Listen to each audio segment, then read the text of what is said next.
Good evening, everyone. Thank you for coming and welcome to this meeting of the Horsham District Council Cabinet on 29th of January 2025.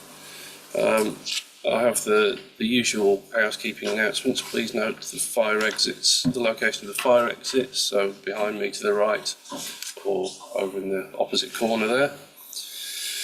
Please make sure that your mobile phones and other devices are switched to silent. And please note that an audio recording of the meeting is being made and will be published on the Council's website. It's also being live streamed. Apologies for absence. I have apologies from Councillor Colette Blackburn.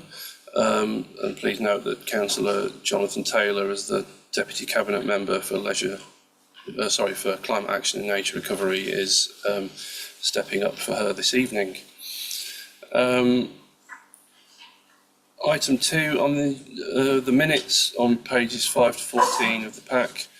So these are the minutes of the Cabinet meeting held on the 20th of November. I move that these minutes are approved as a correct record. Are you in agreement? Agreed. Thank you. Item 3, declaration of members' interest. Does any member of the Cabinet have an interest to declare relating to any item on the agenda? No, thank you very much. Announcements. Please note that item 15 on the agenda relating to the Hackney Fair taxi tariff review has been deferred until the March Cabinet meeting to enable further discussion with members. Okay, so moving forward, can I also please remind members to direct questions to the Cabinet rather than officers in the room? Cabinet members will refer to officers if necessary. I'm getting there. Steady. Right, do any other Cabinet members have announcements they would like to make? Thank you, Leader. I'm very pleased to be able to report that Mark Beer, one of our recycling and waste crew members, finally returned home yesterday, 8 months after suffering life-threatening injuries when he was hit by a car whilst at work. There's a long way to go for him, but I'm sure we're all delighted for him and his wife that he has at last returned home. Thank you. Thanks very much, Jay. Good news indeed. I'm sure we all send Mark our best wishes. Any other announcements from Cabinet members? No. Chief Executive, any announcements? No? Okay. Item 5, public questions. No questions from members of the public have been received, and so we shall move on to item 6, the annual plan. So can I invite Tony Franklin, Cabinet Member for Performance, Customer Service and Communications, to introduce this report. Thank you, Leader. So this is to present the 25-26 annual plan that's been in development for quite some time now. So this plan, which consists of 35 work streams, defines really which projects and initiatives will be driven through the next full year. Now, some of these are already in progress, and some of them are new activities that will be initiated during this period of time. It, of course, sits under the plan for the strategic plan 23 to 27 that's in place, and the work streams in there sit under the 4 themes that we've developed: people and communities, inspiring greener futures, driving a local thriving economy, and always listening, learning and improving. As I said, there are 35 work streams in there, which is very ambitious, and some of them more so than others. For example, the work around the investment in the capital in Horsham, and the implementation perhaps of the food waste that is coming our way over the next 2 years, and others which are much easier to now implement, and we've already approved, such as the support to council tax for residents where we have that. Alongside the annual plan, we have revised the KPIs that we're using to measure our performance against the plan. There's quite a lot of work gone into reducing the number of measures that we had from something in the low 30s to something like 14 or 15 at the moment. It may be the case that we need to identify one or two more that we would like to add in, and we've been talking about that. But the aim of these KPIs is to make sure that to assure ourselves that we're measuring real deliverables and that they reflect how we're actually delivering 26. Consultation. Many of the items have been through, particularly where they're new, have been through the relevant PDAG process to refine and tune them. We've also involved or been present at the ONS meeting, which I think was just last week, where there was some useful feedback, particularly on one or two of the KPIs, which lacked a bit of definition, and we made some adjustments as a result of that. And also thankful for the cross-party kind of help that we've had in developing those KPIs against the plan. We also undertook a public consultation, or invited the public to make comments on the plan that has been published. It wasn't a formal survey as such, but we had a number of responses. Not enough to, this wasn't a referendum. This is not the intention to design our plan by running a referendum, but it was a useful process we found in getting some feedback on particular areas of concern that we might want to think about as we go into the plan, and we will need to make changes to the plan over the course of the next year. For example, we have an intention to run a resident survey within the plan, but there were some comments in the consultation which might make us think about how we do that, or what questions we ask within that survey.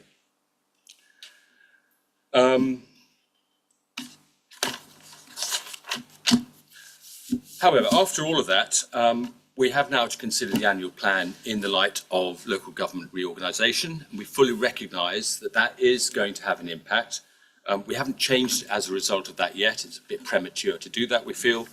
But inevitably, the course of the next 12 months, we will need to identify those items that we should accelerate, and there will be possibly one or two that become redundant, and we just need to be open and being flexible about this plan, and managing the more important parts of it as they arise as we go through the next 12 months. So we'll need to be flexible. That is not to say that anything goes at any time, resulting in a sort of chaotic situation where no one knows what's in the plan anymore. This is just a word of caution that we will need to constantly monitor what we're doing and fine-tune the plan as we move ahead through the changing situation. So that's all I've got to say, probably too much, but if there are any questions or comments, Yep. Thanks, Tony. Just because I want to do this sort of things, going to do things slightly differently, so open it up to questions from other members first, if there are any questions on the recommendations. No. Okay then.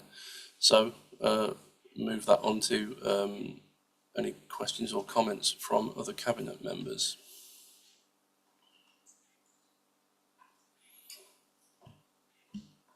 Joanne. Well, I'm really pleased with the local plan and the number of stuff we've got in on building a thriving local economy, which is really key to what we want to achieve, and thankfully chimes with our latest government mandate in Westminster. There are a few points which I'd like to expand on a little bit here, and just to add a bit of flesh to some of this. The fast track new businesses with startup packages, what we've already seen is the LEAP and Green LEAP programmes supporting 45 funded projects for £130,000. and also 26, which includes 26 general business growth initiatives, which is absolutely brilliant. We're supporting market operators across Horsham to attract new traders, and we're providing a lot of one-to-one support and online training, which we obviously intend to roll out. We've been looking to see what's been working well, and we'll maintain the good stuff and improve where it hasn't been as successful. The supporting flexible workers with hot desks, we've already provided support to 3 Horsham and 1 Stenning co-working space operators with development grants, and we're looking for every opportunity to increase co-working and hot desk meeting facilities. The first business improvement district, as we've heard, has been going really well, and the council working with Your Horsham, as they've taken for their branding, in support of a number of their initiatives, and they're now the contract management of the Horsham-based market, so we will continue to work with them on that. And also we see the markets as key to helping support start-up businesses, giving them a chance. We do a lot of development work with new stands to make sure that they are building the businesses and taking full advantage of the opportunities that there are there. Another one that I'm really pleased with is the number 8, the promotion of Horsham District as a destination for food and drink tourism. Sussex 6 has been a great success, and that's we've now got over 104 businesses committed to selling and using Sussex products, which is brilliant. And Gatwick has launched their Sussex themed restaurants with over 15 products, and we can see Sussex 6 roll out across the district outside of Horsham District. We're already talking to Mid Sussex, and Brighton are also interested in taking it on board. So there's no reason that couldn't cover the whole of our new strategic authority. And the final one to perhaps highlight is the support initiatives to help people find work, which also chimes with some of the government initiatives. So it's something that we do have some long-term unemployment issues in some parts of the district, and it's to support people with back to work initiatives and in partnership with West Sussex on that one. So we'll continue to do that because that's something that we see as important. Thank you. Thank you very much, Joanne. Sam? Just a general point about the plan overall, which is I'm really pleased with what's in it, but we've had multiple factors that have hit us over the years that have taken plans off track from where they would have been, things like COVID, war in Ukraine, and obviously we've got one that we know about, which is reorganisation of local government, which may give us new things that we have to deal with. So, and we never know what else is going to come down the track. So of course it's absolutely important, just as Councillor Freeman was saying, for us to monitor it and make sure that what we're working on in the plan is relevant, and if it needs updating to circumstances, that we do that, that we won't be stuck to the letter of the plan if there's a better way of doing things or something else that needs to be in it. So I just wanted to add that in there. Thanks very much, Sam. Any others? So I'll just touch on a couple of things here. I mean, obviously the devolution white paper and the reorganisation programme has created a lot of uncertainty and a lot of questions around, well, what do we do, what do we not do, carry on. I think as an organisation we need to be very clear that everyone rightly expects us to get on with business as usual and continue delivering for our residents. We have a council plan that runs up until 2027, and I think we're pretty confident that we will get at least that long. So we intend to stick with it and continue putting forward our annual plans every year. But we do need to be mindful of changing circumstances, as others have said. And there are some things in here that they may fall away, they may be looked at different, might need to take a different look at them, or the first instinct might be, well, should we really do that anymore? But maybe we might need to take a different look at how we approach it. For example, we have consult on and develop a new cultural strategy. for the Horsham district in there, which we're all very keen and positive to do. The question becomes, well, you know, is that still right in the light of the situation we're in? Well, I think, you know, I think we'd like to think that the district will still have culture and still have elements of distinct culture after these changes, and it just might be, there might be a different lens on what we're trying to, how we're trying to do this, and who might be carrying it out, whether it's a successor authority or whether it's town and parish councils. Moving on from that, just to highlight, we have got in the annual plan, we currently have the community governance review on the unparished area is in process.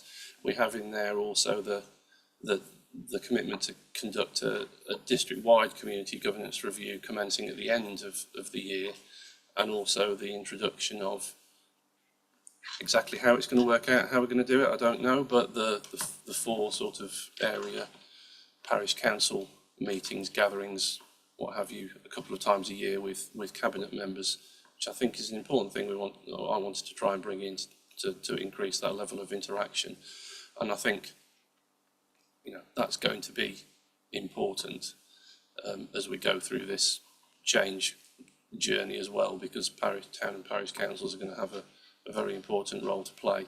And just on that note, we are in the process, myself and Jane, of setting up, making appointments to come and speak to various of the, how to put this, because I treat everyone equally, the different parish councils, but let's just say there are some parish councils where there are higher risks of things changing as a result of changes to the district council, so we'll probably be trying to go and visit some of those first over the next couple of months, which would then naturally feed into the two times a year meetings with clusters of parish councils going forward.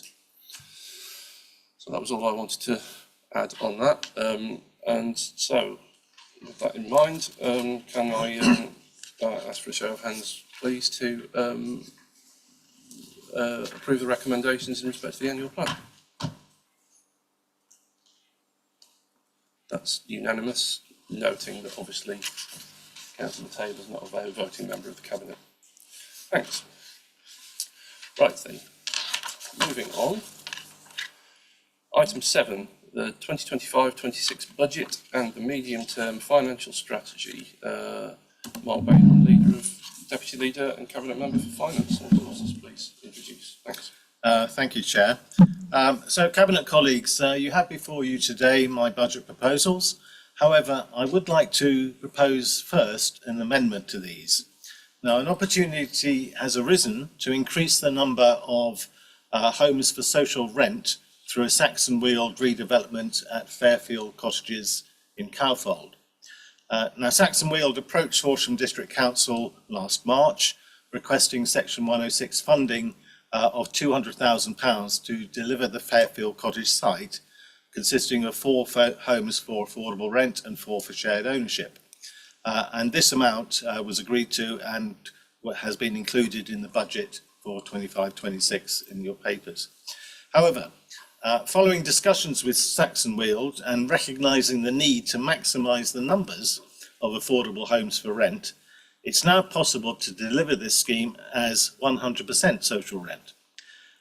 Saxon Weald, as a result of this, requires a further grant of £520,000, bringing the total grant to £720,000 to deliver all 8 units of social rented accommodation. Saxon Weald have discussed the scheme with Homes England, who have given an informal positive steer on a bid to the affordable housing programme being successful should HDC agree to fund. In addition, delivery of social rented accommodation is a government priority, so we're very hopeful of getting, if at least not matched, at least nearly matched funding for this grant. The scheme has full planning consent and therefore can be delivered relatively quickly. Now, the Council needs to approve the grant funding as soon as possible to give the best chance of a successful bid to Homes England and completion of the homes in Q1 of 26-27. The reason this has come to Cabinet for consideration so late in the day is that Homes England required the site to have planning permission. And that was only granted very recently, so we weren't able to do this before. So in summary, delivery of all 8 units, social rent, enables delivery of much needed affordable housing to those in the district, and 8 households on the council's register will be allocated a settled home. Therefore, I propose the following amendment.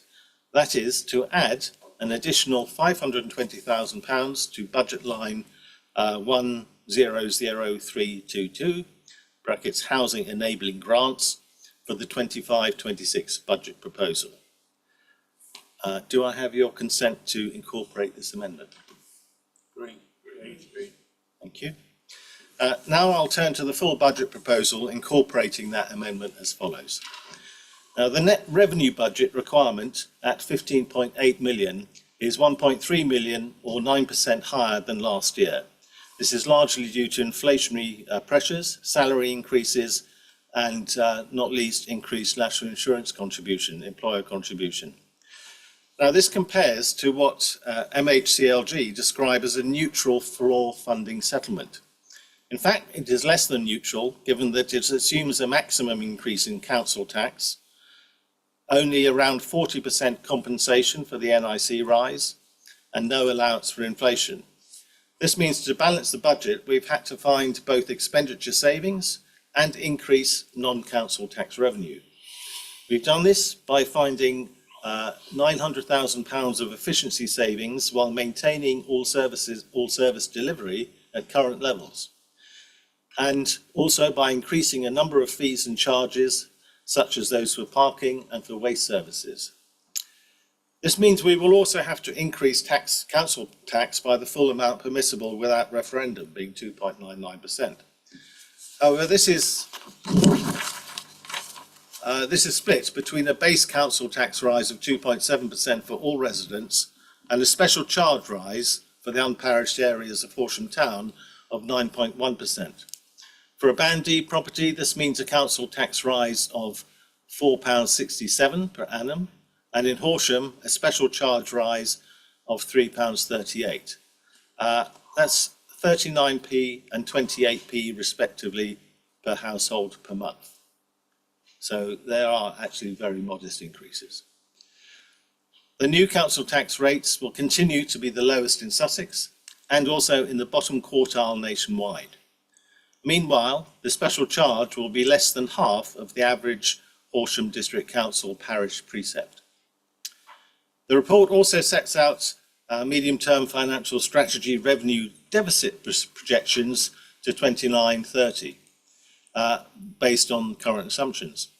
This forecasts 250,000 deficit for 26-27, rising by a further million in 27-28. Further rises are theoretically anticipated for the following 2 years, but this will most likely be overtaken by local government reorganisation, and we will be on a different playing field. Meanwhile, we have set a capital expenditure budget of 13.8 million, which includes the Cowfold social housing proposal I've already just mentioned. This is a significant increase over previous years. It does not, however, include any potential spending relating to the local authority housing fund or the potential Highwood development. So I anticipate coming back to council mid-year to seek approval for additional capital expenditure on these items should they come to pass. We will also seek opportunities for further spending of Section 106 funds for more social housing. In this context, I note that the Chair of Overview and Scrutiny, sitting opposite to me, recently expressed his view at the last meeting of his committee that the capital expenditure budget should be increased from the 13.3 million figure as was at that meeting. So I therefore commend these proposals to Cabinet and ask that they adopt the recommendations as detailed in page 40-41 of your papers, and to include the amendment as formally agreed to put before Council on the 24th of February. Thank you very much. Thanks very much, Mark. Could I invite questions from other members present, please, on the recommendations? Councillor Lambert. Thank you, Leader. It's not a question, it's just to say I'm really happy about Calford. Thank you so much. Lovely. Councillor Clark. Thank you, Neil. Well, I'm glad the message got through that I made at the meeting of Overage Scrutiny. I realise that the position of the 151 officer, and I totally understand where he's coming from, is about, you know, the balance of getting revenue from some of our reserves and balancing spending the capital. Obviously, the problem is we have a problem on delivering on capital projects because of basically resource to deliver on those projects. And what I did suggest at the meeting was that we would look at possibly hiring in the extra resource or getting hold of extra resource to boost the capital project. I'm very glad to support the one about Cowfold. I think it's a very good example, for example, of stuff that we could do without busting the budgets, so to speak, if I can use that as an illustration. But I think it's a good use of 106 money, and I hope other occasions will spring where we can do this sort of thing. So in this point, on CapEx, on capital expenditure, I'm quite happy. I do have some concerns though, because I mean, slapping such a big increase on the special charge for the town is a bit unfortunate. I mean, if I was living in the town, I wouldn't be desperately happy about that increase. I understand that one has to balance the budget, but you can always slice and dice these things slightly differently. So the 2.7% versus the 2.99%, it could have been done differently without increasing the special charge as much as you have. That's a debate, political debate, but in general terms, at least on the CapEx, I'm glad the message got through and I support it. And I hope that the administration, and I don't mean the political administration only, I also mean the officers' administration, chief exec, will look with you, the leader, at getting this extra resource to help boost the capital programme. Thank you. Thank you, Councillor Clark. Any other comments or questions from other members? No? Mark, any points you want to make or pick up there? I'll just pick you up on, or respond to two of your points, Councillor Clark. The first one on the increase in the special charge. Okay, 9.1% may seem significantly above inflation, but it is a very small amount. It's 28 pence per month. I mean, is that really going to worry people significantly? I think probably not. The second one about the resources on capital expenditure, or you know, the administrative resources, if you like. Yes, I mean, every time that we consider a proposal, we obviously have to look at the capacity to deliver that. But if it's a good proposal, we can include in that proposal the costs of increasing capacity, perhaps on a temporary basis. So that's something that's we're very much open to. Thank you. Any other comments from Cabinet members? Councillor Fletcher. Well, I also wanted to really pick up on the special charge point, and to highlight that even with the increase, this is still less than half the typical precept that people around the rest of the district are paying. And this is for services that are of benefit to people in Horsham Town. As you say, you can slice and dice these things, and that's what you have to do. That doesn't mean we should be, without thinking, putting the maximum charge on all the rest of the district, and leaving the town council, or the town area, not the town council, without any funds for providing the services within their area. It's you could look at that as, if you take that to the extreme, you could look at that as the rest of the district subsidising the town, which is also not desirable. And we have been moving to a position where the town is seeing return on the money that's being put into the special charge. The Christmas lights this year were fantastic, and there was a good contribution of that from the special charge. The special charge is contributing for additional payments for youth work, which is really important because we have been left with a sad lack of youth provision because of the county council stepping back from that. Yeah, thank you. Jay?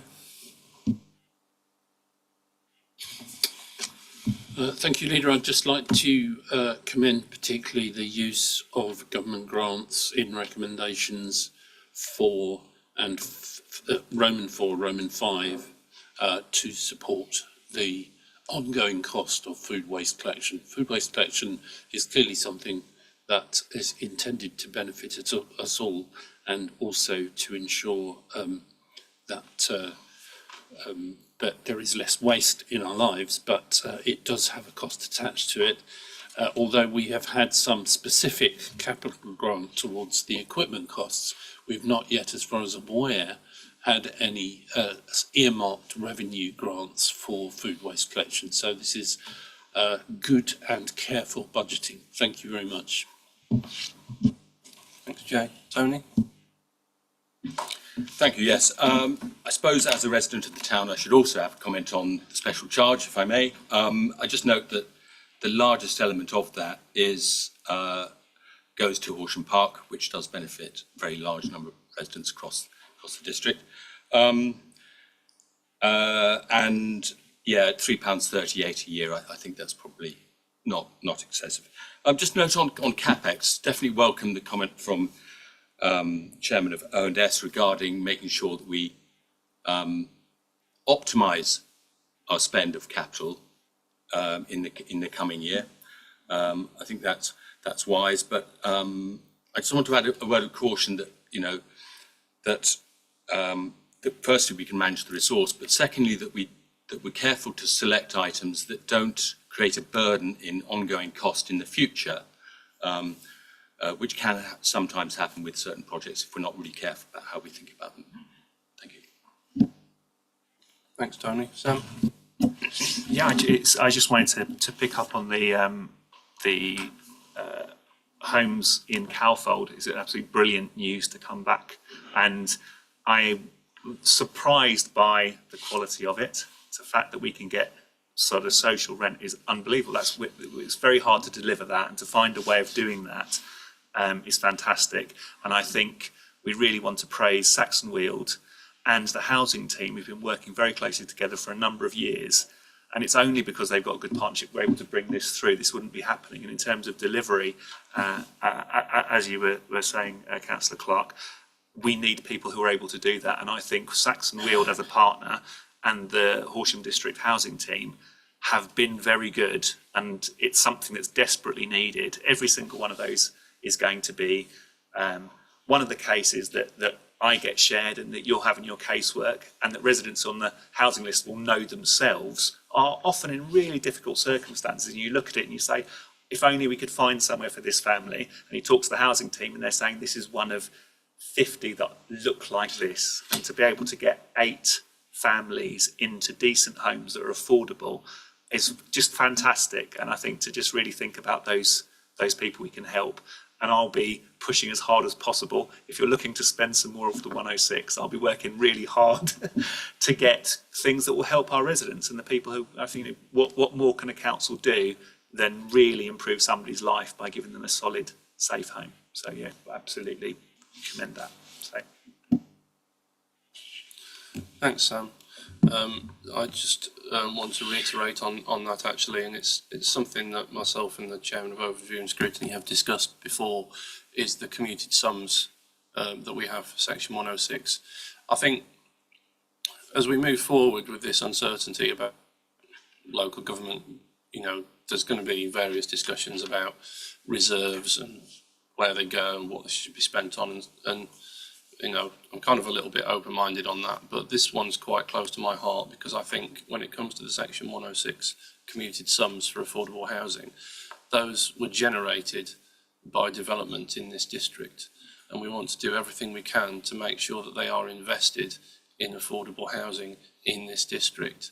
So that's something I'm going to be very keen to drive forward and see us achieve in the time that's available to us.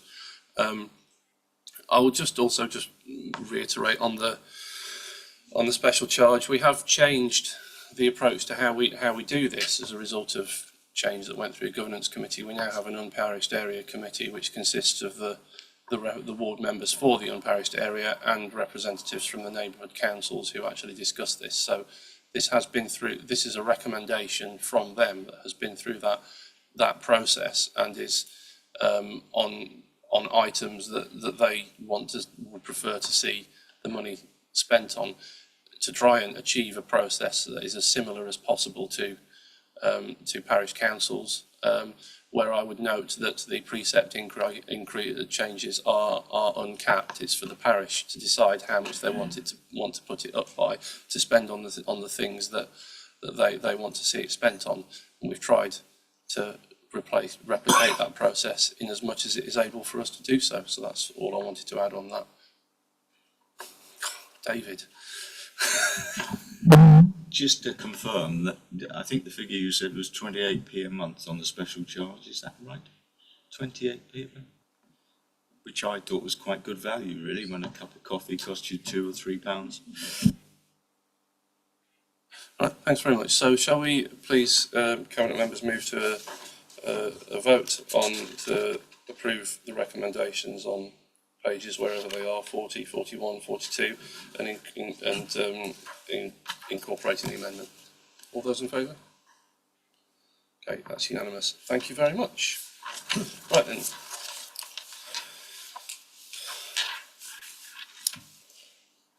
Item 8, Housing Benefits Modified Scheme on pages 103 to 106 of the pack. Mark, please could I invite you to introduce this one? Yes, thank you, Chair. This one I hope will be fairly uncontroversial. We're required to review this scheme, the Housing Benefits Modified Scheme, on an annual basis. As it stands, it provides for a voluntary disregard of all war disablement and war widow pensions in housing benefit claims. This compares to the national scheme, which only allows for a 10% disregard. I propose that we continue the existing scheme with no change for 25-26, and I will ask Cabinet to endorse the recommendation as set out on page 103. Thanks, Mark. Once again, any questions or comments on this one from members present? Councillor Lambert. Thank you, Leader. I fully support this. Thank you. Thank you. Other cabinet members? As Mark said, I think this one's fairly uncontroversial, so thank you very much for your support, Councillor Lambert. Could I move to a vote, please, to accept the recommendations? That's unanimous. Thank you very much. In a similar, although not directly related vein, item number 9, 2025-26 business rates discretionary rate relief. Mark, could you please introduce this one as well? Thank you, it's my turn again. So once again, the business rate discretionary relief scheme is a scheme that comes up for annual review. It allows for the discretionary relief on my authority as Cabinet Member for Finance Resources of up to 100% of business rates for charities and not-for-profit organisations. Eligibility criteria are as set out in the policy accompanying the paper on page 111 following. I propose that we continue the existing scheme with no changes for 25-26, and I will ask Cabinet to endorse the recommendation as set out on page 107. Thank you. Thanks, Mark. Once again, Councillor Lambert. Sorry, Leader. As a trustee of a local charity, we fully appreciate this. Thank you so much. Councillor Clark. Just a question about, well, for consideration anyway, is how well publicised. I mean, I know this is an ongoing thing, and I hope that at least Sandham Hall in Colwaltham will have picked up on it, because they've got problems with getting the post office in there. So hopefully we will make sure that all the parishes are sort of reminded of this relief, because I think it would be useful to remind people. Thank you. That's a good point. Thank you very much. Any other comments? No? Mark? Yes, I mean, essentially most of the people who will be applying for it will be the people who applied for it last year because they were here last year. But yes, I agree that we need to keep up the publicity and make sure that newcomers know about it too. Thank you. Thank you. Any other comments from Cabinet members on this one? No, lovely. In which case, can we move please to a vote in favour of the recommendations on this item? Okay, that's unanimous. Thank you. Right. Check before I say this. Yes. So, for those of us old enough to remember Monty Python, and now for something completely different.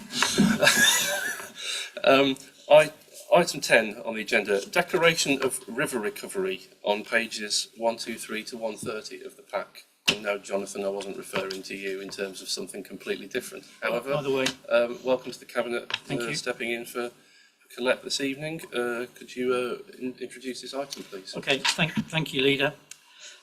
This item stems from a notice of motion that was carried at Council in December 2023, requesting that some form of charter was put together recognising the importance of rivers to the natural world and the communities that depend on them, and the need to act to deal with the many changes that they face which are degrading them. The proposed declaration that forms the appendix to this report relates to the rivers Rother, Arun and Ada.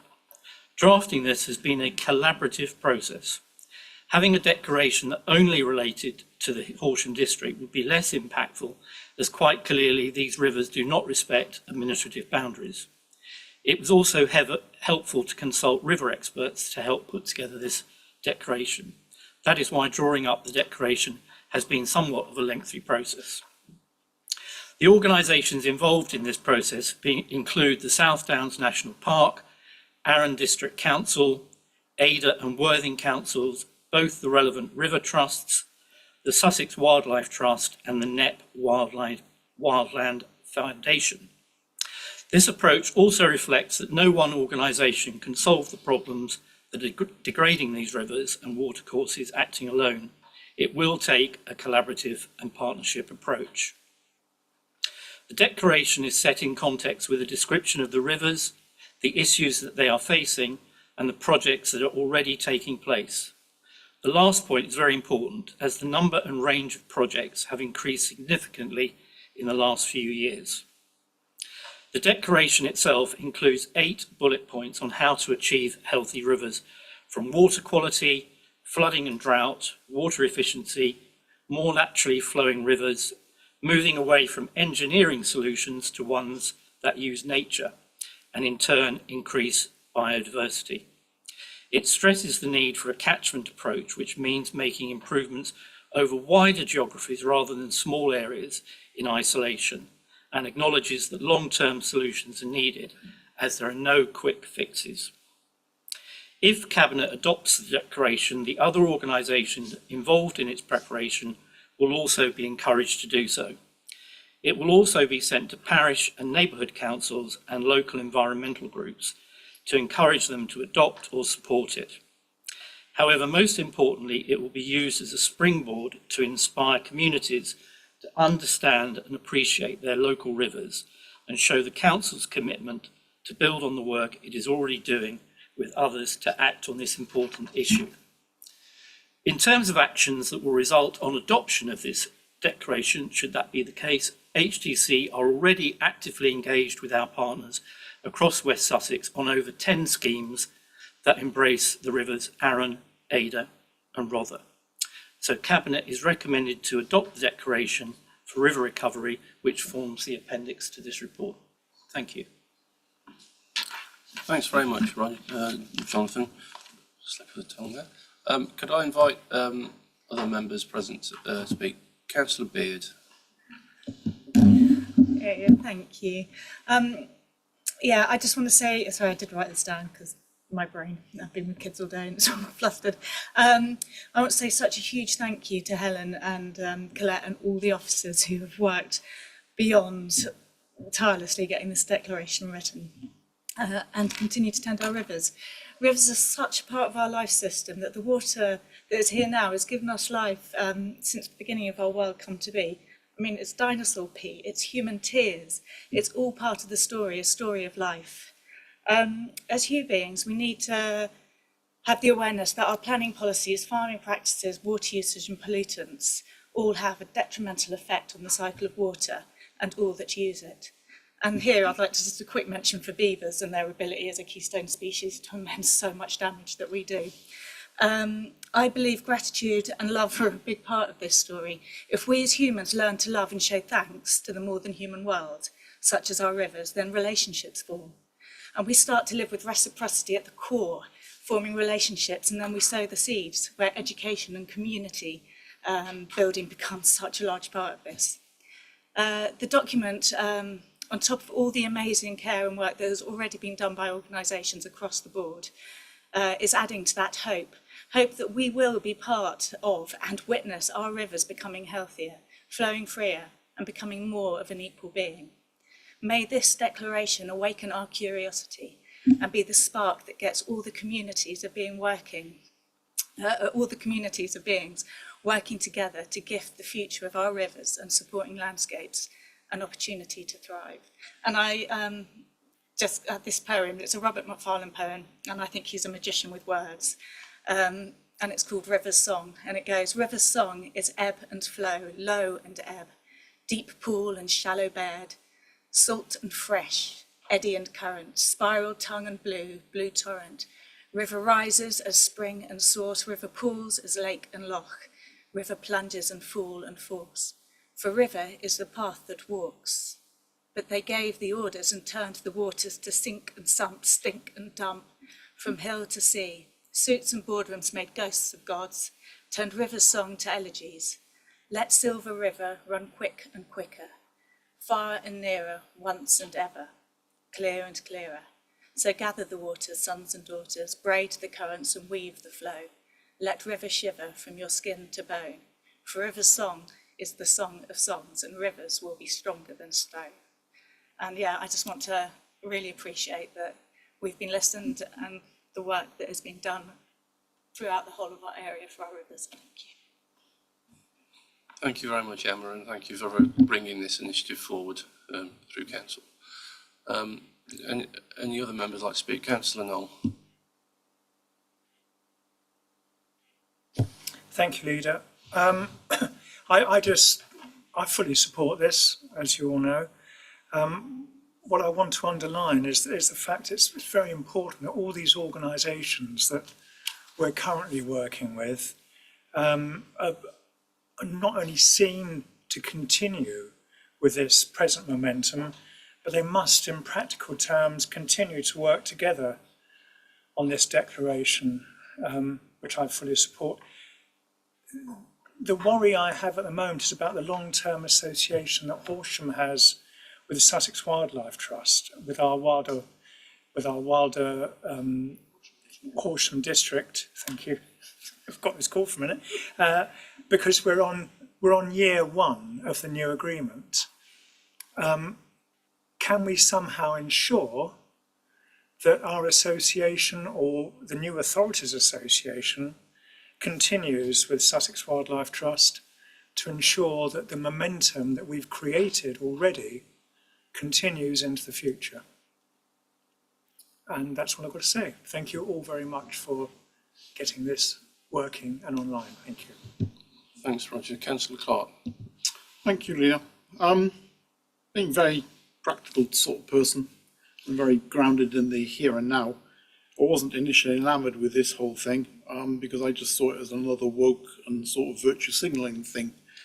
But having discussed it and being very glad to see that my discussions with the officers, for example, I've been militating for some time, because where I live in Pulborough, we get all the stuff that comes down river from Horsham and upstream, and all the stuff that comes down the western Rother, whether it comes from Chiddingfold or Petersfield, and it all ends up going not literally past my front doorstep, but you get the picture. So I was really pleased to see that this partnership is coming through, and I've had long discussions with Helen over there, and Colette. And effectively, I was very pleased to see that this is a practical approach to things, and we're not wasting our resources on virtue signalling, but actually doing something more practical and getting that basically the bodies that are organised talking to each other, and I know it's going to be very difficult, because the difficulty increases exponentially with the number of people involved.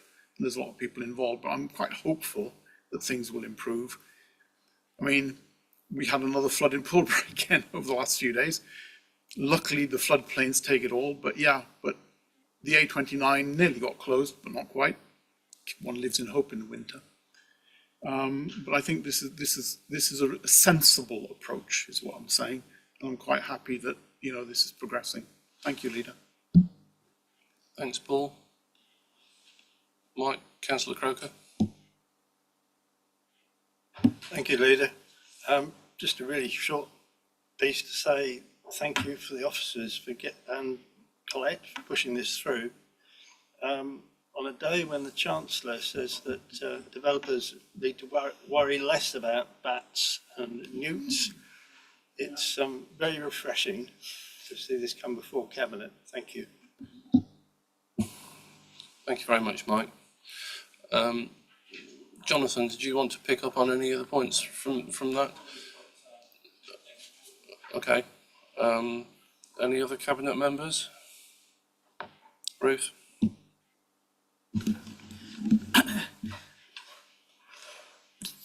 Our river corridors really are the most precious parts of our natural environment here in Horsham District, and the continuity of those is vital. So the idea behind this declaration I'm absolutely supportive of. I think it's really, really vital that we do protect and enhance our rivers. But I have to admit that I was somewhat concerned about when the original notice of motion went through, to use a sort of appropriately watery analogy, that perhaps it was a bit wishy-washy.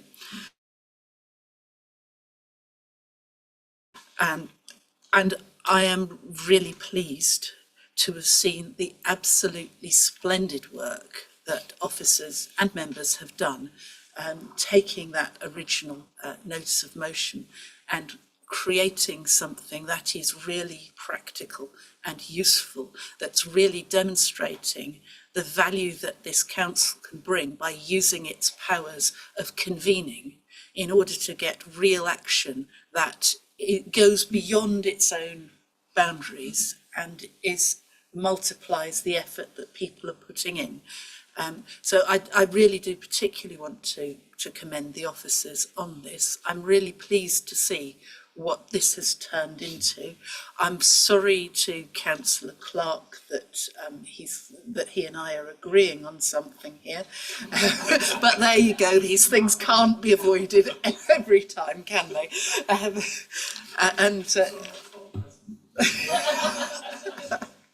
Yeah, and just to say, I'm really delighted to be supporting it. From being in the room today, and I think it's fantastic. It's just such a good example of local government working well. Somebody was elected with a passion, but other people have been elected for what they want to do, and officers have worked together. And it's just such a good example of local democracy working well. We were all elected relatively recently, and we've all worked really hard to make sure that we're supportive of someone's passion that's come through, but it's something we all value. We all wanted to see a positive change, and we've all come together to agree that the hard work of officers to really make something practical is positive. And it's just really nice to see our district council working really well for the benefit of our residents and of our natural environment. So it's just what I saw in the room today. So thank you, Chair. Thank you. I'll just say a couple of things here. I'd like to join everyone else in thanking Helen and the team for working on this, and Colette and the other members. I'd also like to just say thank you again to Emma, because, you know, actions start with ideas, and that starts from people bringing those ideas to council to get things started. So thank you very much and well done. I just wanted to pick up as well Roger's point here about Wilder Horsham District. I think that's a really very good point, and I think that's something we need to think about. And I think there are different potential avenues for that. It's been my aspiration. You know, I've worked on in my professional life on projects quite a bit, and the challenging bit about projects is how do you turn them into BAU, or as in business as usual? How does it stop being a project and become part of what we do? And that was and is something I was looking forward to seeing how we do that with Wilder Horsham District. Obviously, we're moving into a different space and environment now, but who knows what part of what we might have been wanting to do with that was to try and encourage its adoption or that sort of approach in other councils. Obviously, we also know there's going to be financial pressures and constraints and risks to some of the things that we do. So as we go through the LGR process, I think there's going to be a case to be made for whoever our partner authorities are going to be as part of that, to say, look, this, you know, we really believe in this. It's been really successful. We don't want to see it go. We want to expand it and embed it. Whether that's with other, you know, local authorities in whatever our new unitary tent comes to be, or who knows, possibly something that's driven at the strategic authority level, I don't know. But I'm grateful to you for mentioning that, because I think it's something we need to keep in mind as we go forward.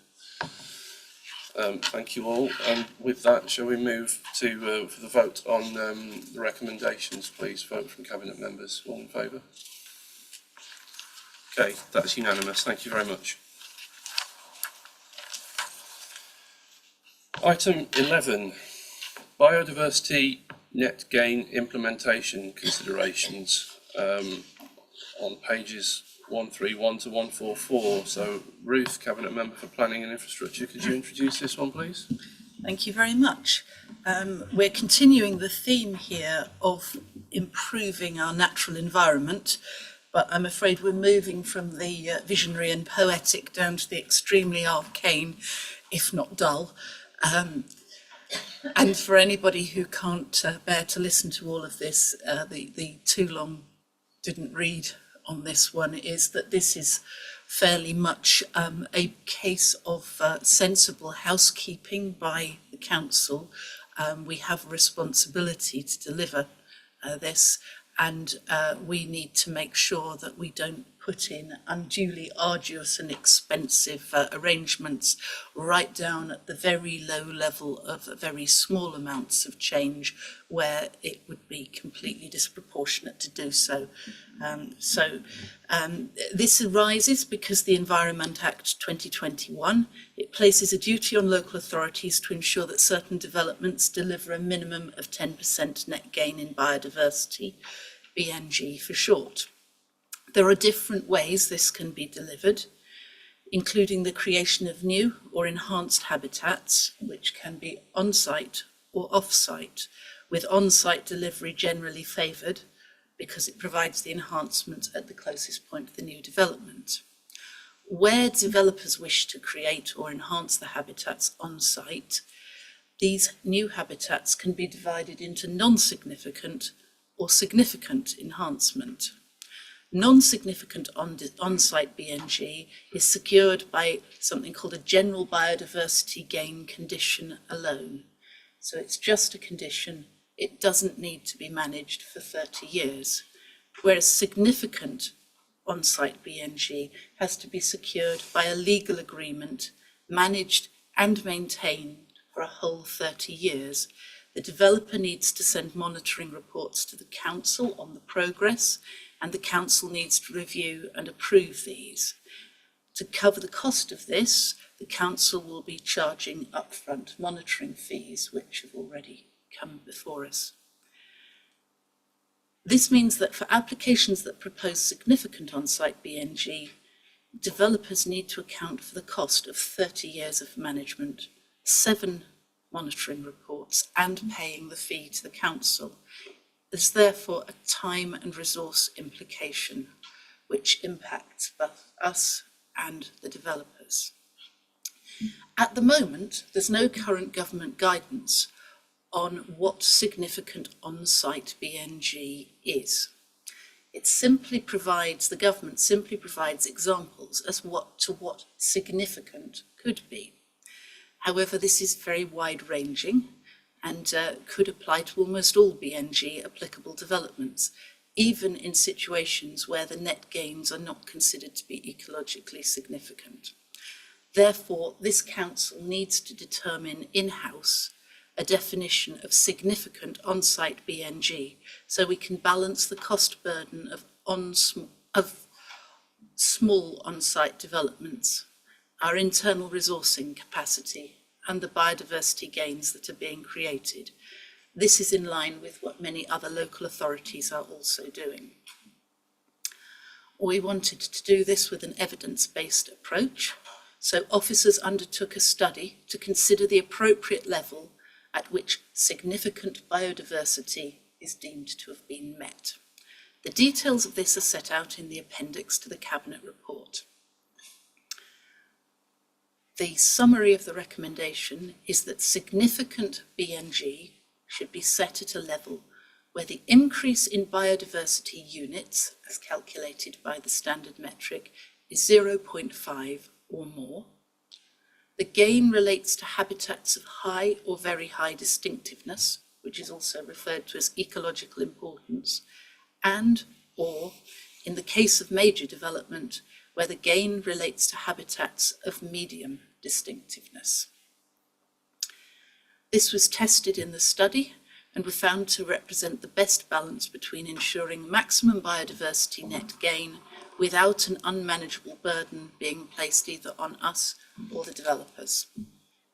I therefore recommend that the Cabinet approves the recommendation in this report. Thank you very much, Ruth. Are there any questions or comments from other members present? Councillor Clark. This is embarrassing, Leader, because for once again I agree with Councillor Fletcher. So let's not get overexcited, shall we? Having sat down with officers, you know me, I like to get into the weeds, no pun intended. But basically I sat down with officers and went through the BNG calculations and looked at the algorithms and the way it was done and everything. So I did find it actually quite interesting, but never mind. And basically, yeah, the problem was, in fact, that there was no definition of what significant is. And I can think of one particular application, for example, where the guy wanted to put in some solar panels and got into an argument because he wanted to put in hedges and he wanted to put in trees and this, that, and the other. And suddenly what was something that was no big deal, we then started talking about these 30-year agreements and all the rest of it. And so basically it had in fact, what happened was the opposite of what we were looking to do, I'll put it that way. But I think it's quite interesting that it's quite a reasonable approach to the solution. I think we will see, the future will see what we will see, and we'll see when it gets tested, I think, when it goes to appeal and stuff, but I think it's not an unreasonable option to do it. So I'm quite supportive of this.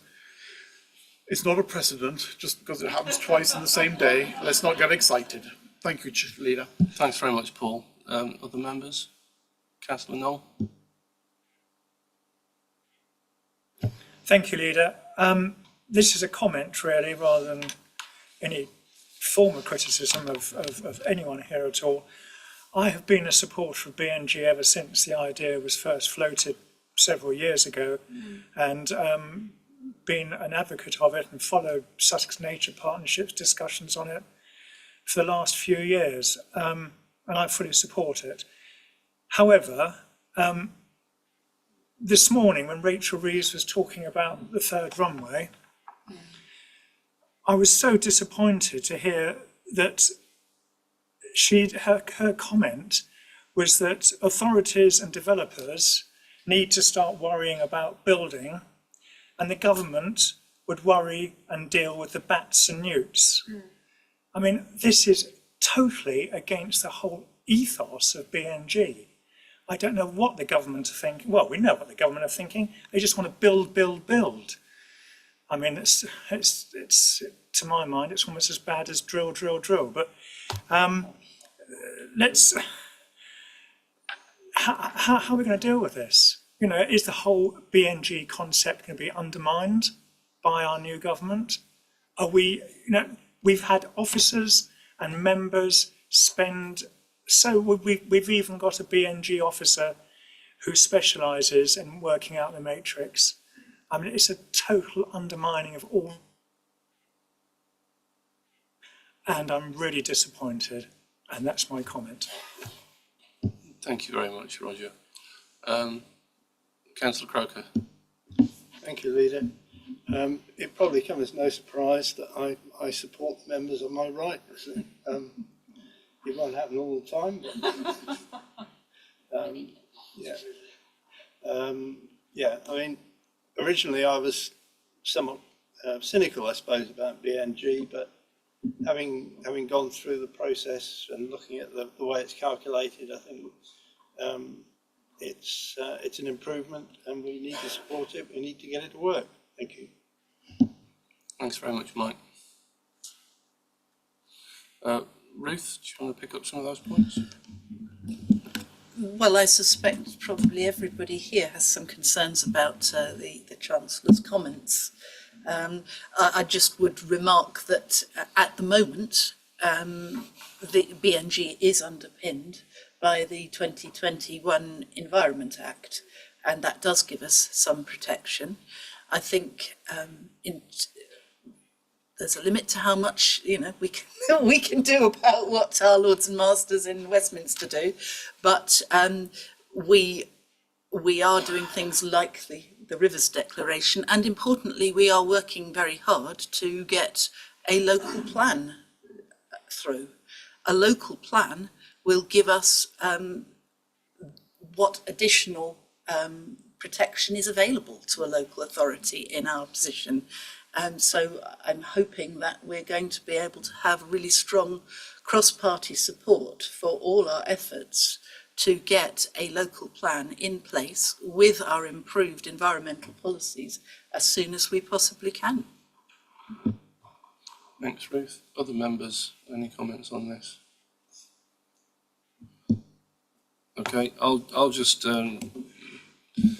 respond to the point made about the Chancellor's speech, which I'll be honest, I haven't really kind of followed it too much during the day, because one tends to find that you can probably find out just about anything that any minister's going to say by listening to the news at about 6:30 in the morning, because they've pre-briefed it all anyway. But I think there is cause for concern about this. I think it is very, very worrying, some of the rhetoric that's coming out.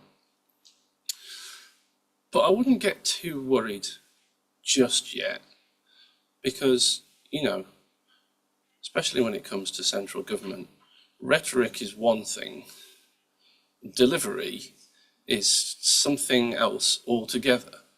My experience, because of LGR coming up, I've been listening to MHCLG questions quite a lot of the time, because I'm a SADO and I do that sort of thing. But it's patently obvious to me that most of the time the ministers don't have the faintest idea what they're talking about.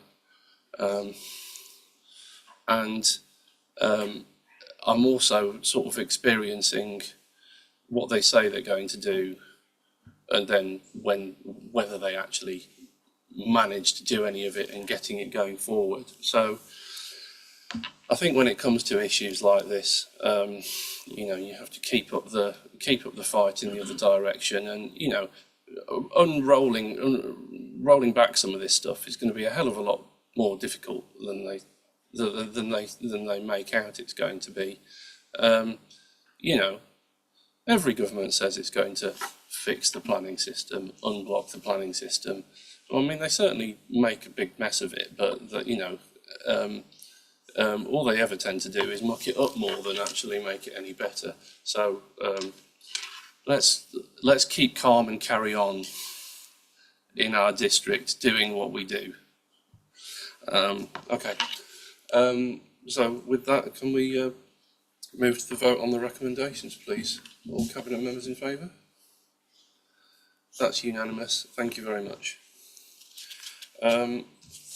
We're now moving on into 3 items that are contract tender award type things. So I'll just highlight before the first one, members, each one of these will have an exempt appendix to this item, and as such, information within these appendices cannot be discussed in open session, nor can the Cabinet move into exempt session. So just bear that in mind in each one of these items.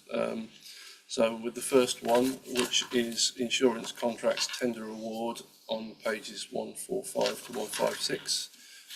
Mark, Cabinet Member for Finance, please could you introduce this one?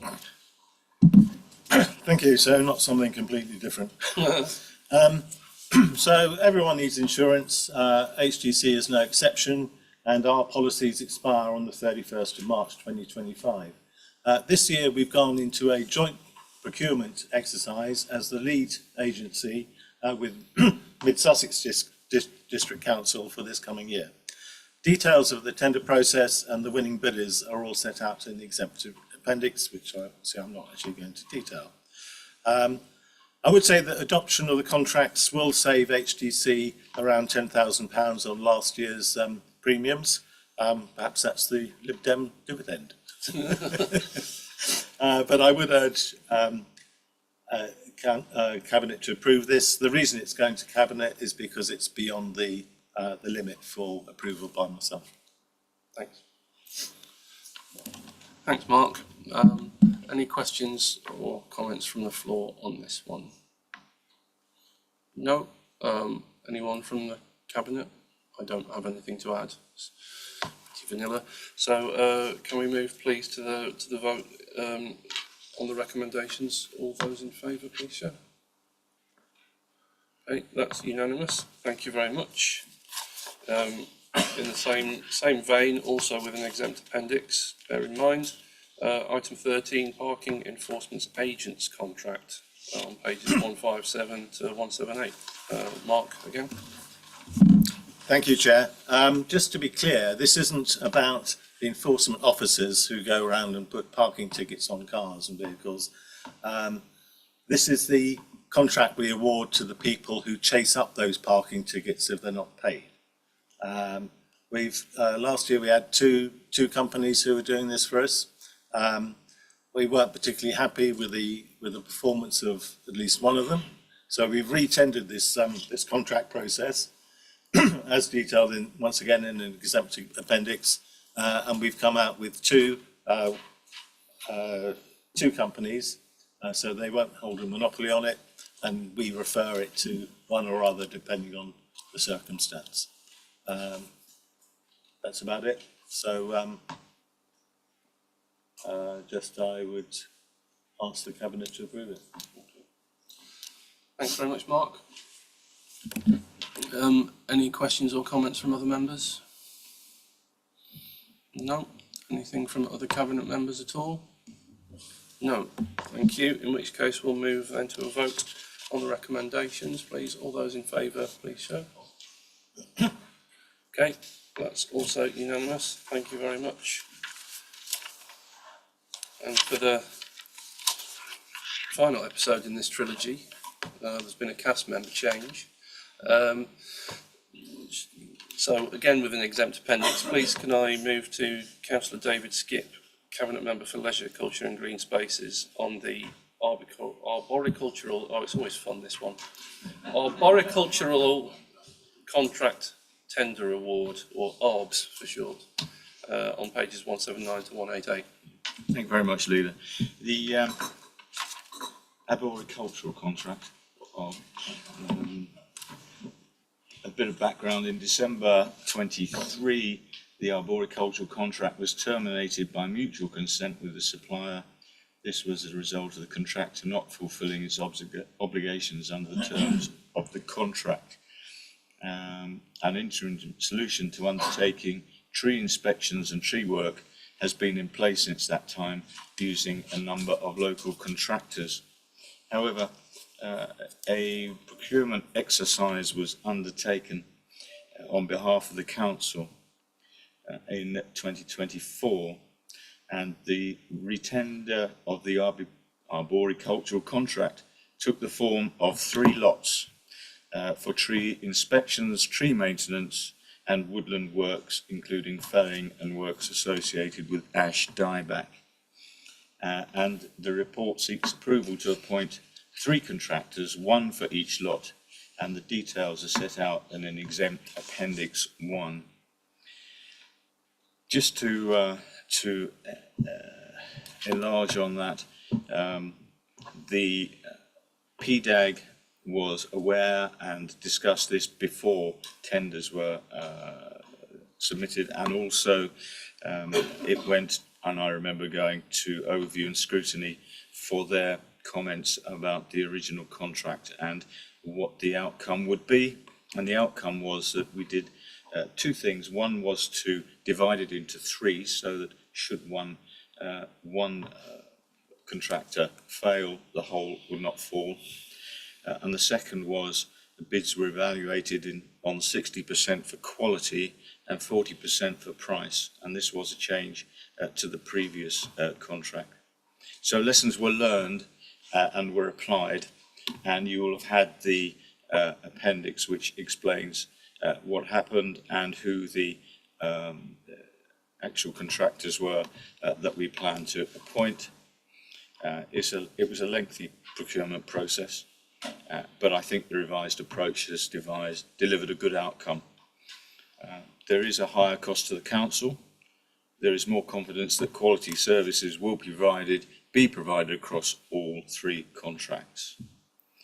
And the recommendations to Cabinet are set out in the report to improve the award of the arboricultural contracts to the highest scoring bidders on the terms recommended as detailed in exempt Appendix 1, to delegate authority to the Director of Communities in consultation with the Head of Legal and Democratic Services to finalise the terms and conditions of and enter into the contracts, subject to full council agreeing the required budget.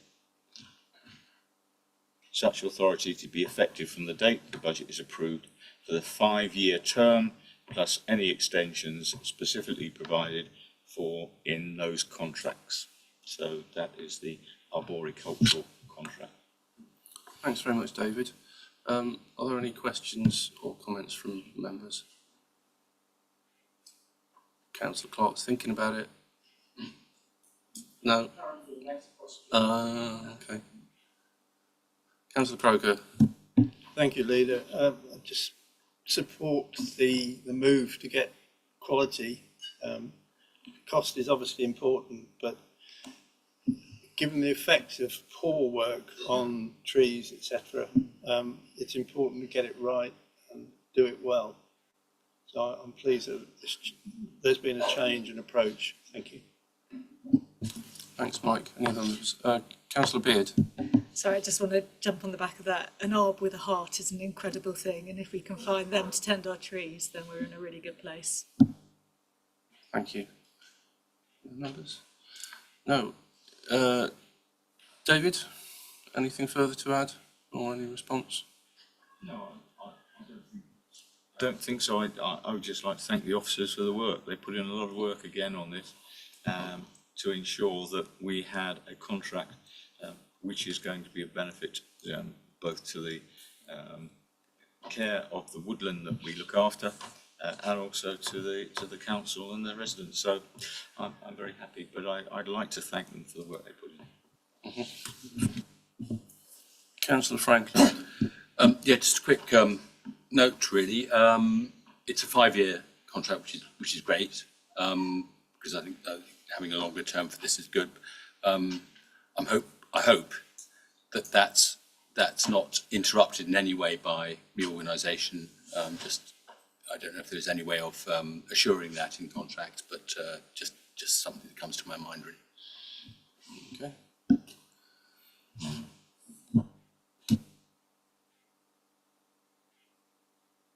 Yeah, just one point on the finance side of it. Councillor Skip mentioned that this was more expensive than the original contract that was terminated previously. But I would say it's still a lot cheaper than the interim measures that we had to bring in place because of the affect failure of the earlier contract and the deficiencies of that supplier or that service provider. So in the end, we're 100,000 up on last year based on that, on the new contract. Well, we will be next year on this year, sorry. Yeah.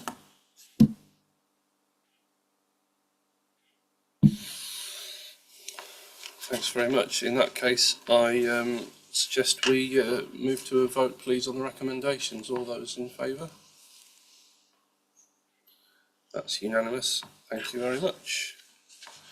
Right then, so as previously mentioned, item 15 on Hackney Fair Tariff Review has been withdrawn and will be considered at the next Cabinet meeting in March. I therefore move to item 16, Overview and Scrutiny Committee. I invite Councillor Paul Clark, Chairman of Overview and Scrutiny Committee, to speak on any matters the committee would like to refer to Cabinet. Thank you, Leader. The Task and Finish Group, working on the lease contracts, first met in March 2024.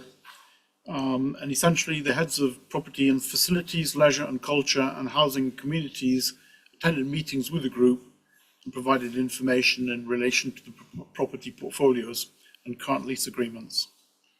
Members were content with the process for investment portfolio, but there were some concerns about lease agreements for community properties. Some arrangements were historic in nature and record keeping was incomplete. So in view of integrity and transparency being key, basically a formal framework has been considered pertaining to any discounts on leases, and we looked at that and considered that. Community properties generally leased to organisations providing key services to residents of the district. So basically the committee adopted a notion of social value, which is the first time I've ever seen it personally, to develop a policy to consider potential rent discounts due on lease negotiations, particularly to groups providing voluntary type things in the community. And that would ensure consistency across the portfolio, the property portfolio, but also ensuring that a fair return, whatever that might mean, would be obtained on non-leased assets. The committee basically came to Overview and Scrutiny, and Overview and Scrutiny therefore would like to submit the report to the Monitoring Officer for consideration by the Cabinet, and essentially recommending that we adopt the social and community value lease discount policy, which is part of this work, and adopt it to establish what, if any, discount local organisations would receive when leasing a community property, looking at the delegation scheme in the council's constitution, which is being reviewed, look at that in the scheme of delegations, and basically that we would revisit it in 12 months' time, and that is for Cabinet to look at and to either adopt or not adopt or modify, but hopefully Cabinet will adopt it. Thank you, Leader. Thank you very much, Councillor Clark. Yes, I invite the Monitoring Officer to speak on this. Thank you. With your permission, Leader, I'd like to work with Councillor Clark and Councillor Waters in relation to looking at the scheme of delegation so that we can input what is necessary into the Constitution while we're undertaking the review, as opposed to doing so after the event and waiting for a formal report to come to Cabinet. If the Chairman's content with that, I am. Yep. That's fine, thank you, Leader. Thank you. I don't know if we have to. Do we have to do anything else, or do we just note that effectively? That won't negate the requirement to bring up a report to Cabinet in relation to the adoption of the formula for computing rents for community tenants. Indeed, I assume that will then need to go on the forward plan essentially for a future Cabinet meeting. That's correct. Thank you. Okay, that's fine. Speaking of which, item 17 is the forward plan, which is for this item is for noting. Does any Cabinet member have anything to say on this item? No, lovely. Item 18 is to consider matters of special urgency. There are no urgent matters this evening. I therefore close this meeting. Thank you very much all for your time.